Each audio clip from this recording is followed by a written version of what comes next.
Alright guys, welcome back to another Series and Idle Adventure video. So literally a few minutes ago, we just got some patch notes and actually saw by the thumbnail and title, Gowther is this character. Let's break it down. Alright, so yeah, literally I was about to go to bed and I saw the post like 2 minutes ago. I was thinking, you know what, they might be dropping some patch notes like 10 a.m. for me, and they have now done it. Okay, so this is only like the maintenance update about what's coming. It actually is dropping on the 26th, so about 3 days time. You can imagine, I think in like a day or two, we'll get even more in-depth details about what's actually coming and being changes.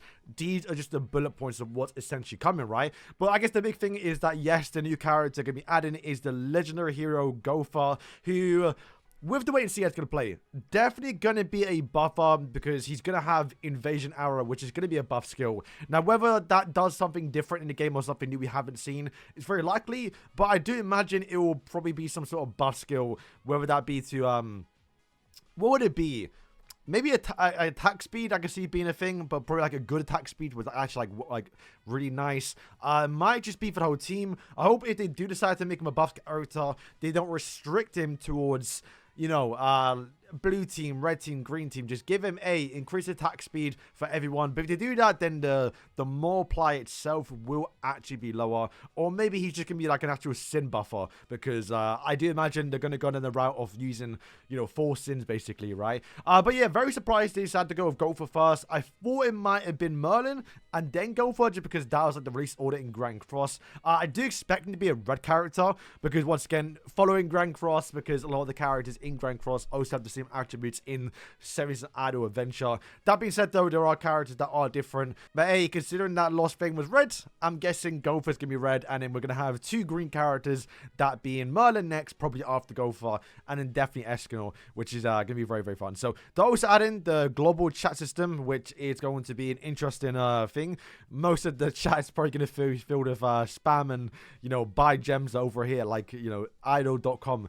And then also they're gonna be adding new knighthood systems. They actually did speak about it in the dev notes. They do say they're going to be adding various features, reward system based on knighthood's attendances. So very much like Grand Cross, where if all 14 people check in like a 30-person guild, then they would get like 1 free gem. Or I guess in our case, it'd be like 100 gems, 500 gems. I'll probably say 100 gems, maybe 500 gems. I don't know, but like they'll probably give out obviously some gem for that. Level, so obviously the more you level up your knighthood, you'll probably get hopefully more borders, more customization. That'd be kind of cool a little bit. And also rankings. I don't think they're gonna add rankings unless it's just based like boxy C for now. But they are developing a knighthood boss battle content, which they do say will be added over time, not all at once. So don't expect the knighthood boss battle now, but instead just probably expect the attendance level and maybe ranking for something. New stages and story. Now this one's interesting because this means they're now going to be going into season 2, unless they want to do like the OVA season. That could be kind of confusing. It might actually be that, because I know they did that in Grand Cross too. So there'll be some overlapping like bosses over there. But if they actually go quite far, a little bit in towards the actual season 2 content, then we might get to see Darieri and like Esterosa and Zelda's fight in like PvE story mode before we actually get the characters. Unless once again they decide not to make them bosses because they want to hide it and then reveal it when you actually become characters later on. But yeah, very looking forward towards that one, because right now I am I mean, obviously I finished the main story quest. We're doing Nightmare. I'm actually gonna start grinding it today actually to get far as I can. But yeah, more stories, more free gems. We love to see it. Also, they're expanding the Tower of Trials max floor. So they did speak about the dev notes, and the normal trials is okay. Them expanding it is nice. It's gonna be some more rewards, but I guess if anything, getting like another legendary or 2 would be nice. But right now, these rewards are very lackluster from my account. I think like getting 5 million EXP means nothing. Where the rewards generally do matter for me is obviously on the extreme one, right? Or the hard one, because those are more similar towards my account. But I don't think they're expanding the hard difficulty. I'm pretty sure they just said normal, but it's possible they also expand hard. But I do imagine they'll probably expand normal, because most people should be clearing through a lot of it now. Okay, so they're also doing an expansion of Research Lab max level. So I'm not too sure what this is about. I guess maybe for the whales, because people are probably near and I finished it. But yeah, I'm almost towards level 100. I think literally after, like, because I've fully upgraded my base, right? Yeah, so max level is 400. So I'm pretty sure if I get this towards 100, it's fully capped out. And then that's all the rewards or all stats you can get. So now if you're, because I'm assuming the whales have definitely already completed this one. So yeah, that's for the whales. I'm really worried too much about this right now. Then we get some new events. Obviously, we have the Gowther summon, but they're also no right up for Fighter Diane, which is this Diane right here, which, hey, you know what? It's nice. I mean, for whales, a little bit to get a dupe tower, it's going to be a bit more reliable now. You're probably going to do it if you are a whale. Still, as a free to play, you shouldn't. If anything, you might be wanting to go for Gowther, but now with Gowther coming out, we're one step closer to getting Escanor, so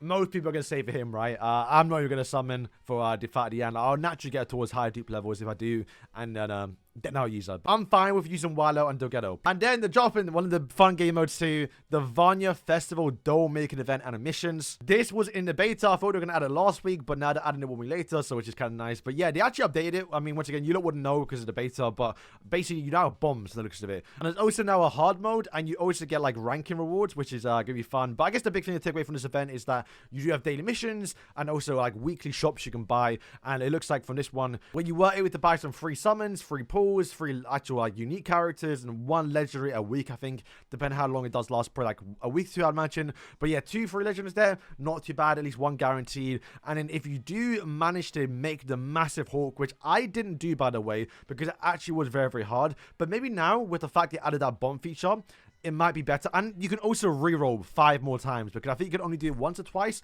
on the beta, so it should now hopefully be a lot easier to get the hawk, because trust me, that was very, very hard to do. And if you do actually get the hawk by merging to Elizabeth's, I believe it is, which is already a challenge in itself, you are going to be getting a free universal awaken token box where you can spend a dupe on any other character. This one wasn't a beta, so I'm not too sure what it's about, but it does say the Hawk's Grand Transformation event. It spoke about the dev nodes, but during this period, the Hawk's Grand Transformation event will be held, where you can compete for rankings by acquiring special Hawk cards through the card draw. So basically right now, what it was telling me is to save your energy for like the next 3 days, I think, because it's going to be a bit different towards this, right, where if you get a Hawk actual card, you then rank up this little Hawk card match event, where I believe during this event, you're going to be able to get these Hawk Transformation events through your actual draw. I believe that's how it's going to work. Or maybe it's just the Hawk cards in general, right? And then you're going to get coins, which you can then trade up for items such as 6 legendary heroes. I wonder how hard that's going to be able to trade up for. And also 1.4k diamonds, as well as various necessary items for growth. So, hey, I mean, 6 legendaries is mental, actually. I'm not going to lie. Like, the fact that you said that is, yeah, crazy. And in terms of system improvements, I mean, we're not going to exactly know what it's going to be. But base defense content has been improved or partly improved.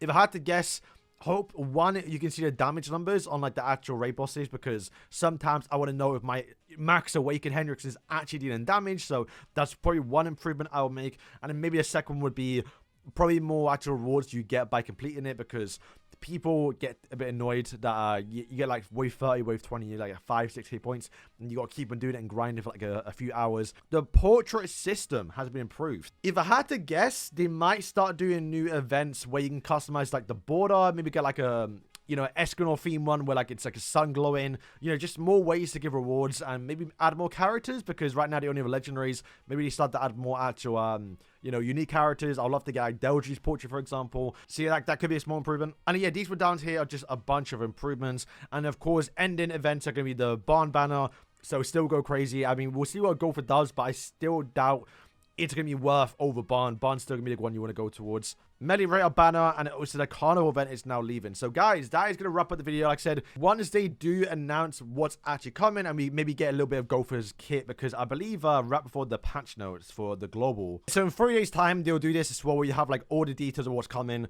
and also as well the first look at Gowther, although we can't already seen it because it's in the trailer, and also his ability, so we'll be able to know if it's worth someone or not. So yeah, guys, thank you for watching the video. Excited to see what Gowther can do, because you might be a crazy buff character. You'd imagine it's Gowther. We'll see. So guys, thank you for watching, and yeah, peace.